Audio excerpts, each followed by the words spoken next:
Welcome to Beyond Six Figures, the podcast that helps business coaches to micro-niche, get noticed, and become fully booked. Learn from top industry leaders who've successfully taken their businesses and their lives beyond six figures. Get ready to level up your coaching business and make this world a better place, one business at a time. And now, here's your host, Ziv Raviv. Welcome to Beyond Six Figures. Our guest today is Gina Gardiner, an internationally acclaimed leadership coach, transformational speaker, and multi-number one international best-selling author with over 30 years of proven experience helping leaders unlock higher profitability, engagement, and well-being through her enlightened leadership approach. Gina hosts the syndicated Gina Gardiner and Friends radio show.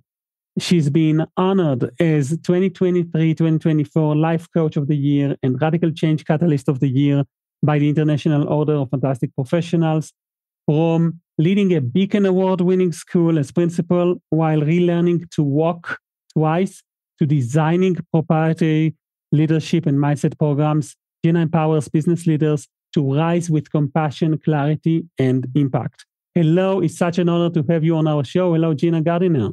Oh, thank you very much for having me on the show. Huge pleasure and a huge privilege. I want to start with your journey. We're going to touch on some of your books as well today. You wrote so many of them, but you chose to live a life that is very impactful, always touching lives and trying to help people. Tell us a little bit about how would you describe your life journey from maybe even from all the way from being injured in a ski accident all the way to rebuilding yourself, rebuilding your life, and being an insightful leader. So I wasn't very happy at school as a student, but I knew I wanted to be a teacher. And I think I've always known that helping others is something that's been very important to me right the way from tiny. And when I started teaching, I found that not only did I enjoy it, but I was very good at it. And I was promoted very quickly to become the deputy principal or deputy head teacher of a large school, 500 children. And I was 28, and I was appointed to be the catalyst for change. I was the youngest on the staff bar too. And for the first 6 months, I worked with the principal, the head teacher, to plan strategically how we're going to move the school forward. We're talking about, in this time, 1982, when many of your listeners probably weren't born yet. And then in the February half term, I'd been appointed and started in September. I went off skiing. It was something I enjoyed doing. I was a good skier. But in those days, it was the fashion to have skis as long as possible. And my new skis were 10 centimeters longer than I was used to. And I proceeded to wrap them around my neck for most of the week. Had a really bad fall on the Thursday and said to my friends, I'm not going to ski with you tomorrow. I'm going to get my confidence back. So they said, join us for lunch, which I did. And they said, we found this fabulous new run, a 6-kilometer red run. For those of you that are skiers, you'll know that a red run is about medium in terms of difficulty. It goes green, blue, red, black, black diamond. It was a fabulous day, beautiful sunny day. The mountains were magnificent. And off we went on the chairlift and I followed them. And as we went round a corner, it was pretty evident that we were not where they expected to be. So instead of being on this red run, this very nice, easy run, and I was a very experienced skier, we were on what I discovered later was a black diamond run called the Schindler Gratz with 6-foot moguls. And the only way you could ski down was to actually twist on the mogul, slide down the mogul, go along the gully, and then twist and go back. And I skied about a third of it, and then I had a fall. And it took me about 20 minutes to get down to where my friends were sitting each on a mogul, and these were about 6 foot. They were huge monsters of moguls. Moguls where the sun and the wind and the rain and snow have carved these lumps, and they can be like cobbles, 1 or 2 inches, but these were 6-foot monsters. And they were each sitting on a mogul, rather like an elf sitting on a mushroom. So I took my skis off and I sat on my mogul. But unfortunately, because it was such a hot day, the top of the mogul gave way. And I rotated out. There was nowhere to fall. And the last thing I remember was everything went black. And when I finally came to, I'm told I was about 200 feet down the mountain. Oh my God. It took a long time for them to ski down to me. But the one good thing was that I was by this time pretty well at the bottom of the slope. And I didn't want the blood wagon and I didn't want an ambulance. I said to my friends, I want to go back to the hotel. And they helped me back to the hotel. Had a terrible journey home. My mum took one look at me. I was still living at home in those days. And she carted me off to accident and emergency. I got a very bad concussion and I trapped a nerve in my neck. It took me 3 weeks to get back to school. And I was due to be the deputy leader for the borough ski party for 116 children, this time going to Switzerland. And I was told I could go, although I was still wearing a surgical collar and I wasn't right because we had a medic going with us. But as the week went on, I became a bit more like Quasimodo. And on the last day, when the children were doing their medals, at the end of the day, as we got back to the hotel, I said to my colleagues, I've just got to go and lie down. And within about half an hour, I discovered that I was paralyzed down one side. Wow. Now, the kids were playing in the corridor. I didn't want to frighten them. And so I waited until somebody came to check on me. Probably wasn't very long, but it seemed forever. The minute they came and saw what had happened, all hell broke loose. I was carted off to hospital, spent a week in hospital, and then was flown home. In hospital another 3 weeks. And I finally got back to school at the end of May. And I wasn't right by any means, but I could by this time walk. And I did school and I went home and I went to bed and thought when I got to the summer holidays, I've got 6 weeks. I can get over this. I can rest. 8 days in, very early in the morning, we're talking about 6 o'clock, 6 o'clock in the morning, I had a phone call from my principal, my head teacher's wife. She was hysterical. She had discovered John Hughes, lovely man, had died in his sleep very suddenly. And so instead of the 6 weeks of quiet, it was helping her with the funeral, letting parents, the teachers and staff, the local authority know, and planning to be acting head in September. Cut a long story short, I was appointed in the January to be the permanent head. I was 29. I was very green. But the one thing I was determined about was that the children and the staff in my school were going to have the very best possible experience that I could create. Now, I was the head teacher of that school for just over 20 years. And in the early days, my mobility deteriorated. By 1987, I was using a wheelchair around school to get from my office to a classroom, from my office to the hall. And then I sneezed and ruptured a disc. I had failed back surgery syndrome, so I was completely wheelchair bound. It took me 18 months to walk at all. I then ruptured another disc and I was completely wheelchair bound. And so my health was deteriorating. The school was in receipt of the worst budget in the local authority. And I wanted to have more special needs. I wanted to keep up with technology. And so over the years, I undertook a number of outside roles. I worked for the National College of Leadership, the London Institute as a trainer facilitator. I became an Ofsted inspector. I worked as a workforce reform advisor for the government, only one of them at a time. But each time it kept the school at cutting edge and it gave me the budget to do the things that I felt were important. But I was working a 14, 15, 16-hour day, 5.5 days a week, because apart from the contact work, I did all of the other work in my own time. And as a result, my health was deteriorating. And I was given an ultimatum by the neurologist, stop what you're doing or you'll be housebound. So I took the very difficult decision to stop work. As I stopped, I also had an internal spinal stimulator fitted. But to go back to school, the gift of my disability was I had to find a way of developing leadership that did not require me to go into the classrooms because I couldn't physically get in there. And if I could get through the doorway, I couldn't get around the classroom. And so I developed a unique approach, was about people taking radical responsibility for their own performance and a shared responsibility for the team. I set up a training program that was seen as both exemplary and innovative.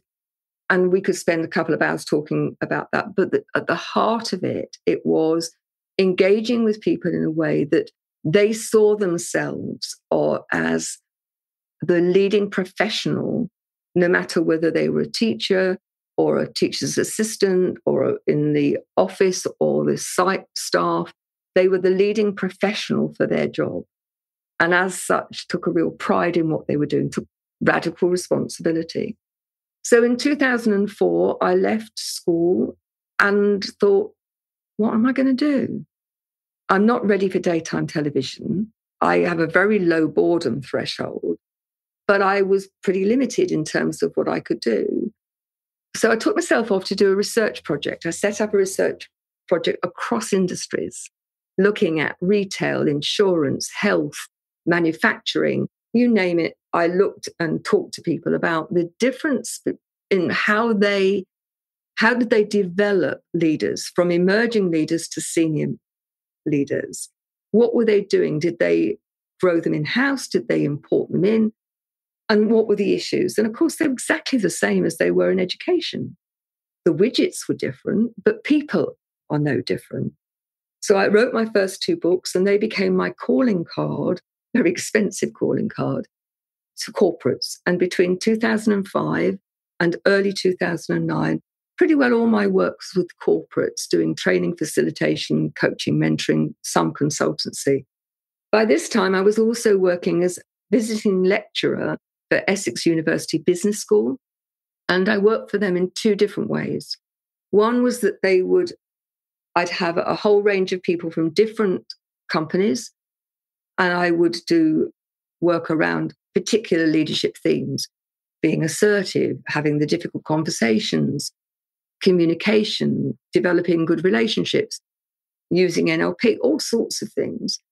Or I'd be commissioned out to go and work with a specific organization because they had an issue. Early 2009, if you remember that there was a recession that hit 2008-9, within 1 week, all of my contracts had been cancelled. Because the first thing in most big organizations to go is their training development budget. And I thought, what am I going to do? And so I decided to contact all of those companies that I had worked with. I was usually invited back, more often for things that could be avoided, and said that I think that there are things that we could do that would make your business more successful, give you better work-life balance, better relationships, but it needs to be consistent, always with the senior leaders, and then depending on the organization, with your managers, with your whole staff. And that's a model I used until the pandemic. And within a year, I didn't ever have to advertise myself. It was all word of mouth. And I've always worked on creating an empowerment model, not a dependency model. So as soon as they were flying, I would then move on, always there as a resource if they needed it, but then I'd go on to other companies. But I had a growing sense that the quality of leadership post that last recession had deteriorated, that many businesses were focusing on targets and profits and not people. And so they were getting short-term success, but their staff were in burnout, as were they. And people were stressed, and it was not sustainable. And so I set up my second company, Genuinely You, to be online. I had no internet presence at all, apart from, I think, 10 Facebook and maybe 20 people on LinkedIn. I'd never created a video. I didn't know how to do YouTube. And so I made a start to do all of those things. And what I also started to do was to write more books. I wrote Thriving, Not Surviving, the 5 Secret Pathways of Happiness, Success and Fulfillment. Because what I recognize is whether people came as life coaching clients or business coaching clients, we went through the same themes, beliefs, relationships, dealing with change and transition, looking at how people viewed success and the whole issue around having purpose. And so I wrote that book. It became a bestseller. And I started to recognize that in the writing of the book, I grew. And so I started to write more books. And within the pandemic, I started to write books of a very different style.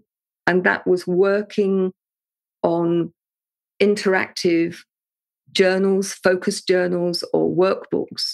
Because what I recognize is that many people have shelf development, not self-development. They buy lots of books, they go on the shelf, and they don't get opened. Or if they are opened, they're not actually, what's in there isn't embedded. And the research shows that about 7% of any leadership course, of the normal type of leadership courses, is actually being used 6 months later. And so a lot of my books are around establishing principles. But in the writing of them, you concrete your own thoughts, it clarifies them, and it moves you on. But it also leaves something that's very inexpensive for people to be able to develop. So I know we'll probably be coming on to that later, but for me, it was, how can I find things at different price points that will help people access something that they need to move them on, that's not dependent. If they haven't got the money, there's something there for them. And so I work with business leaders, always the senior leaders, that my work is holistic because you're the common denominator. You take yourself into every moment of every day. These are principles for life. They work very well for business, but they also work in a lifetime setting as well. And for me, it is about how do I access as many leaders, and leaders in every context, leaders of the family, leaders of organization, leaders of business. And so my mission is, within the next couple of years, is to have impacted at least 1 million leaders and help them lead with, as I call it, enlightened leadership, leading with integrity. And if you listen to the news, you can see so many examples of leaders who have no integrity. Leading with compassion. I know love is often seen as a pink and fluffy word, but I think leaders need to come from a place of love and compassion, and then leading with courage to do the right thing and not to simply do what's expedient or self-serving. Wow.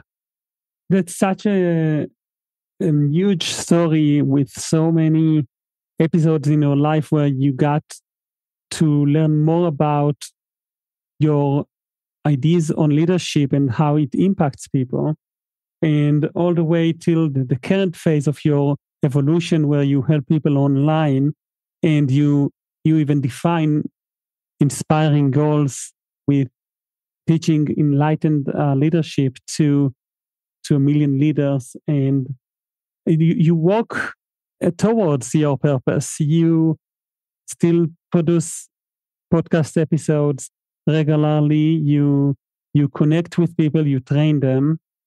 What are some of the ways that people become your clients, if you don't mind going into some of your business practices? Word of mouth, which I think is the most powerful. People who work with me who find that it has made a difference.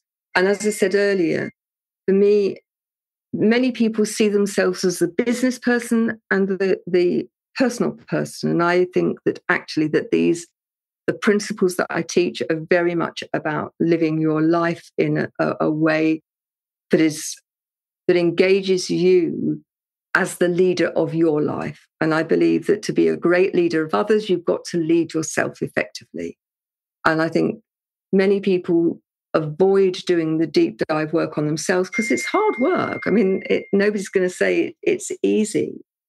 But if you don't lead yourself, what you do is you blame everybody else instead of you.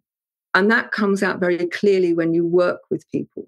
So you'll hear people say, if only I could get the right staff, if only the economic climate was different, if only I had more of this, or if only I was that.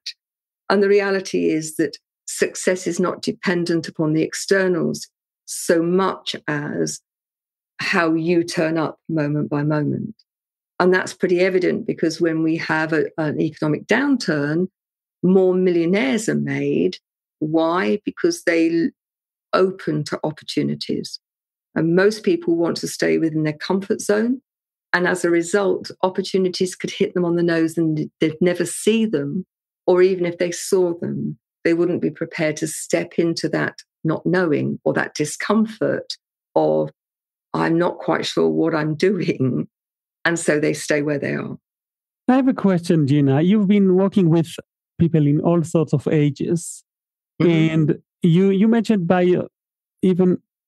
you mentioned it that after certain crises, a lot of businesses switched to focus on their revenue and sometimes forgot about the importance of leadership. And I see this all the time with coaching clients that will always feel like they're one client away, one big account away from, once I get to this goal, then I can afford being a leader and doing some of the other things that makes us enlightened leaders who they are. So I want to ask you specifically about the younger generations, the Gen Zs, maybe even the millennials. But particularly, I'm interested if you have an opinion about the Gen Zs, the 20 to 27, because they have quite a bad reputation of being, they don't devote themselves to work. They sometimes don't show up as much as the business owner wants them to. And when you work with the leadership, they need to deal with this. They need to lead people that are very young. Do you have any magic potion or some ideas about that? Right. I don't think it's a magic potion, but I do think there's an answer. And in my experience, when youngsters understand the purpose, the why, when they feel engaged and they feel that their contribution is important, then I think you get a better deal. But I think some of it is about how you set up the expectations. And I'll give you an example of when I ran my school. Now, we employed a lot of young teachers who were straight out of college, and they very often didn't know how to be professional. So I've written a book, How to Be the Professional Grown-Up. It's called Kickstart Your Career. But I think a lot of the problem starts because leaders, managers do not set the expectations up front. And so we use words, and remember, every word we use, there is a blueprint for it. But your blueprint and my blueprint are likely to be somewhat different.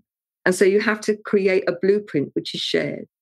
So before I interviewed people, I would say, right, before we go for the interview, I just need to explain to you what I expect from you and what you can expect from me.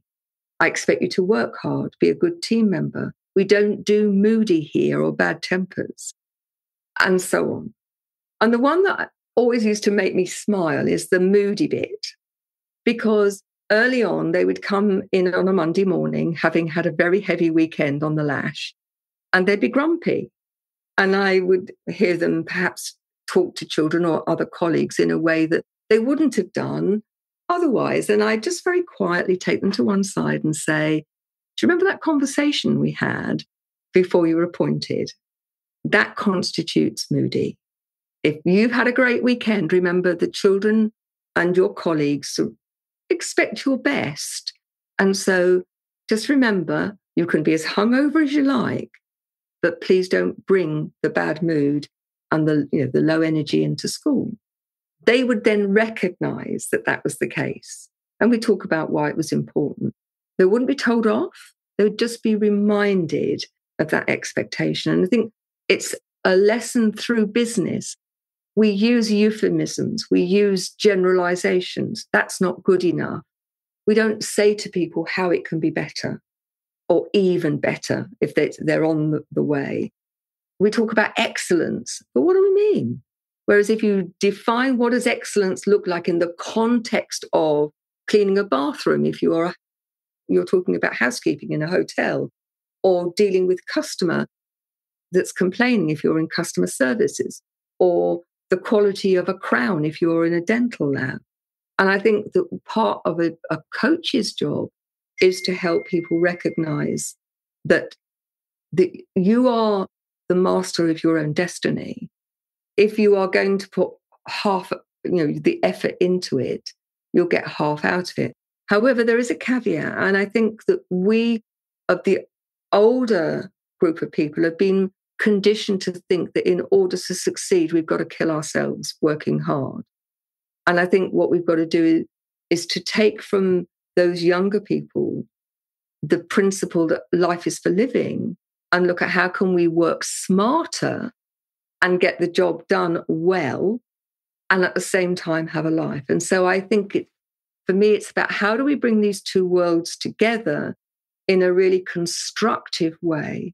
And for me, that comes all the way back to taking radical responsibility for yourself, your thoughts, your beliefs, your emotions, your actions, your words, how and when you act, how and when you speak and what you say and what you don't say. And when you do that, you are no longer a victim to anything because so many people see themselves as victims. And I think one of the challenges for the younger generation is that they struggle with resilience. They struggle to think, something bad has happened. The world has come to an end. I think it's medicalized. And instead of helping people to recognize you're going through a rough patch and life brings us rough patches. So how can we help you cope with that in a way that you grow? And I'm not in any way making light of mental ill health, but I think there are many people who actually, they're struggling to deal with life. They're not mentally ill and they need to develop that resilience. And as a coach, we can give them strategies. We can be their champion, but at the same time, give them a bit of a kick up the bottom when they need it. And I can remember working with one young man. It wasn't a business as a life coach. He'd not been out of his bedroom in 5 years. He gamed all night. He slept all day. His parents colluded with him in the sense that they enabled him to do that. And we were talking and I said to him, what are you going to do when you're 60 and your mum and dad aren't around? And he said to me, that's really harsh, isn't it? And I said, well, it's the reality. What are you going to do? If you do nothing different, life will continue the same. Do you want it to be the same? And who's going to look after you when you're 60? And it started the shift. It wasn't the only thing, but it started the shift. And I think, again, with the younger people, what we have to do is first and foremost create a relationship that's built on trust and respect. And then you can have those hard conversations because they know you're doing it from a place of caring, not that you're simply having a go. Do you think that we have to wrap up because I want to respect your time, but just one more question. Do you think that it's possible to learn empathy? I think like a lot of things, there are people who are naturally empathetic and you can learn to harness that empathy in a really constructive ways. I think with people who are not naturally empathetic, and they're very often people who have neurodiversity, that things are very logical. What you see is what you get. I think if they're willing, you can teach them that when you are behaving in this particular way, this is the impact it has on others. If you want a different relationship, then you have to take responsibility for changing. And I think, it's horses for courses. Part of the challenge and the art of being a great coach is how you read your client. And it's not one size fits all. And I think there are many coaches who have a formula and they want their clients to fit their formula rather than, okay, I've got all of this toolkit. I'm going to really, listen and use my intuition and my skill. What's really required here? When do I need to give a kick up the butt? When do I actually need to put my arm around somebody, whether that's physically or across Zoom or whatever, because they need love and support? And, when do they need both? I don't think that this can be formulaic. Good coaches really listen, tune in, use their innate wisdom to help them recognize what's needed. And I think that we have to model what we want in them. We have to come from a place of absolute integrity. And for me, part of that integrity, I don't want a dependency model. How can I help this person be completely independent, always there in the background? Because often people will come back 6 months later. Sometimes clients have come back 5, 10 years later and said, I'm having a bit of a bad time. I need a bit of an injection. Can you help? But ultimately, I think there are many clients out there who, in order to feel good about themselves, keep their clients dependent too long. And that then has an impact on word of mouth. We want people to get the best results in the most economical way that they can. And for some, that will be quick. For some, that will take much longer, that they need to be moving forward. Where can people learn more about your work and experience that? They can go onto the website, which is genuinely-you.com. If you'd like to book some time with me, book a discovery call, you can do that through the website. I've got lots of books, lots of programs. You can find those on the website. If you want to know more, what I suggest is come and have a chat. But I'd also like to offer people, if you want, I've created a Visionary Leaders Blueprint, which is a downloadable PDF. If you'd like a free copy of that, then just email me at Gina Gardiner and Friends. That's GinaGardiner, the word and friends at gmail.com. Put Blueprint in the subject line and I'll send that to you. And that leads to a free mastermind, 3-session mastermind. Anybody's welcome to come on that. And they can see how I operate. But ultimately, reach out. And we will put the link to the email, but also to your website on our show notes. Gina Gardiner, just listening to you is such an inspiring, soothing feeling that it reminds us about the holistic approach of how we live one life as business people, as coaches, as people, and also reminds us about all the values that comes with leadership. And leadership comes in many ways, in leading yourself and leading your family and leading your clients. So thank you so much for taking the time to share with us your stories. And thank you everyone for listening for another episode of Beyond Six Figures. Thanks for listening to Beyond Six Figures. Check out the extended show notes that include bonus material, practical tips, and exclusive resources on our website, zivraviv.com. Until next time, keep dreaming big and pushing your business and your life beyond six figures.